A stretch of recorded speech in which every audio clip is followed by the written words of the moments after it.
ఆ ఉద్యమకారుల స్ఫూర్తి, ఆత్మ బలిదానాలు చేసుకున్న విద్యార్థుల జ్ఞాపకాలు గుర్తున్న వాళ్ళు ఎవరు కుటుంబ సంక్షేమం కోసం కాకుండా కుటుంబమే నలుగురు కుటుంబ సభ్యులే మొత్తం తెలంగాణ అని వాళ్ళు అనుకుంటే 4 కోట్ల తెలంగాణ ప్రజలు మా కుటుంబం అని నా మంత్రివర్గ సభ్యులు మా శాసనసభ్యులు అనుకోబట్టి 4 కోట్ల తెలంగాణ నా కుటుంబ సభ్యుల కోసం భవిష్యత్తు ప్రణాళికలను సిద్ధం చేసి ఈనాడు గవర్నర్ గారి ద్వారా ఈ సభలో ప్రవేశపెడితే అభినందించాల్సింది పోయి అవమానించే విధంగా మాట్లాడడము ఏ మేరకు సమంజసము?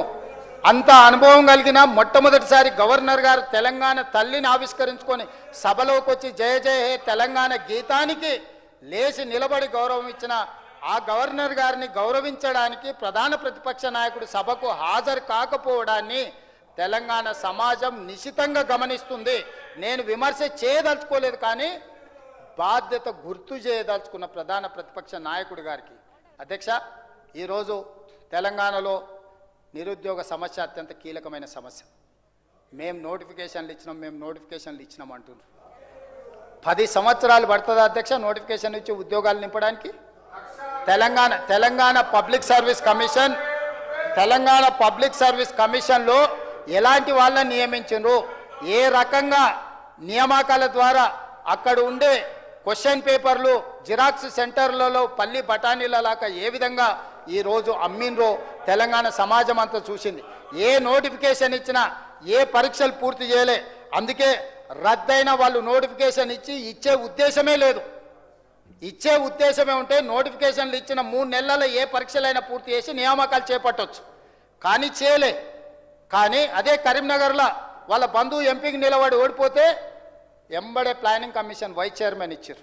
వాళ్ళ కుటుంబ సభ్యులు నిజామాబాద్ పార్లమెంట్కి ఓడిపోతే 6 నెలలు తిరిగే లోపల ఎమ్మెల్సీగా నియామకం చేపట్టిండ్రు. వాళ్ళ కుటుంబంలో నిరుద్యోగ సమస్యని తీవ్రమైన సమస్య. కుటుంబంలో ఉన్న వాళ్ళకు ఉద్యోగాలు ఉపాధి కల్పించడమే ఈ రాష్ట్ర ప్రభుత్వం ఉన్నదని వాళ్ళు భావిస్తే తెలంగాణ 1200 మంది నిరుద్యోగ యువకులు ఆత్మ బలిదానాలు చేసుకున్నది ఆ కుటుంబంలో 4 ఉద్యోగాల కోసమని వాళ్ళు భావించడం వల్లే తెలంగాణ సమాజంలో నోటిఫికేషన్లు ఇచ్చినా ఉద్యోగాలు చేపట్టలేదు. నోటిఫికేషన్లు ఇచ్చినా కోర్టుల్లో లిటిగేషన్స్ కొనసాగించారు. నోటిఫికేషన్లు ఇచ్చినా ప్రశ్న పత్రాలను జిరాక్స్ సెంటర్లలో పల్లి బఠానీలలాగా అమ్ముకొని మార్కెటింగ్ చేసుకున్నారు. అందుకే అధ్యక్ష, గ్రూప్ 1 ఉద్యోగం ఉమ్మడి రాష్ట్రంలో 2011లో నోటిఫికేషన్ ఇస్తే 2019లో నియామకాలు చేపట్టారు.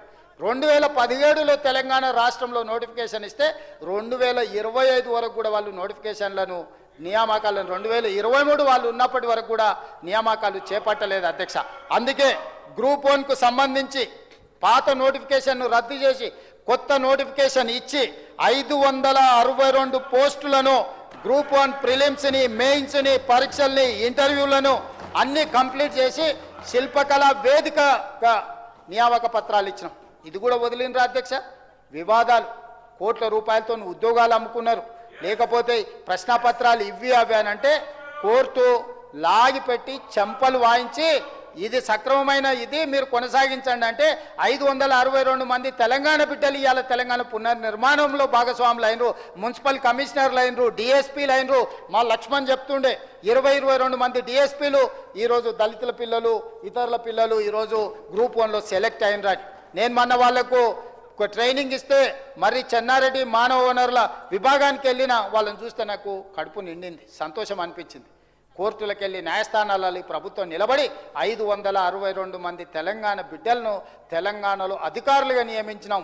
నేను కలలుగా అంటున్న 34కు $1 ట్రిలియన్, నేను కలలుగా అంటున్న 47కు $3 ట్రిలియన్ ఎకానమీకి బ్రాండ్ అంబాసిడర్లుగా తెలంగాణ పునర్నిర్మాణంలో ఆ పిల్లలు భాగస్వాములై తెలంగాణను ముందుకు నడిపిస్తారని నాకు ఒక విశ్వాసం, నమ్మకం కలిగింది. ఆ పిల్లల్లో ఉన్న చురుకుదనాన్ని చూసి వాళ్ళ కోసం అధ్యక్ష ఈ తెలంగాణ విజన్ డాక్యుమెంట్ అది కూడా వీళ్ళకు నచ్చట్లేదంటే ఇక మన